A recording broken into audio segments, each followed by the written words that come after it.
Okay, so today we're going to be doing a presentation on the feminist school of criticism. So, the time and place of origin. Ideas started circulating in, the late 1700s about, feminist ideas, about wanting the woman to have more rights, to have more freedoms, to be more equal.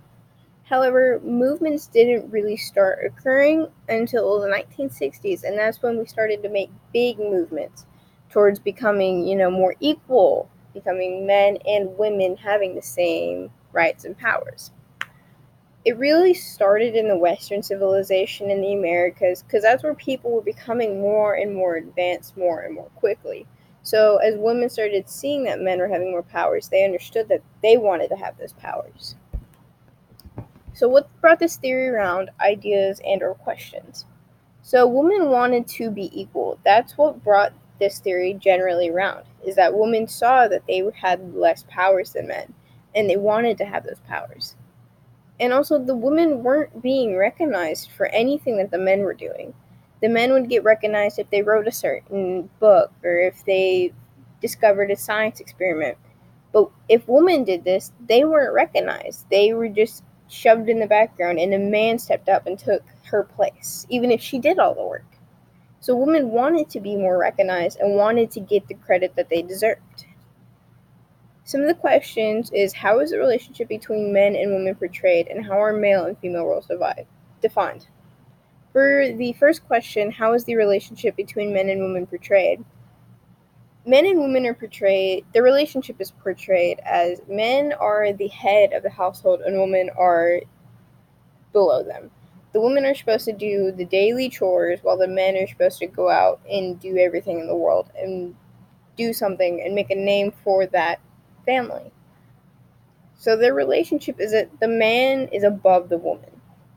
And for male and female roles, well, the male role was to be, the head, to be the moneymaker, to basically form something of the family, while the females were made to do anything in the house, to take care of the kids, to do the laundry, cook the meals. They did the mundane tasks.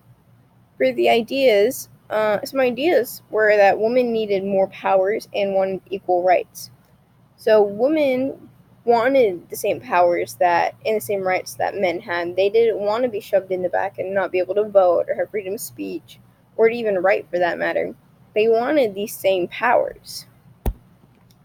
There were several scholars throughout time. There was Mary Wollstonecraft, Simone de Beauvoir, Julia Kristeva, Elaine Showalter, Deborah E. McDowell, Alice Walker, Lillian S. Robinson, and Camille Paglia.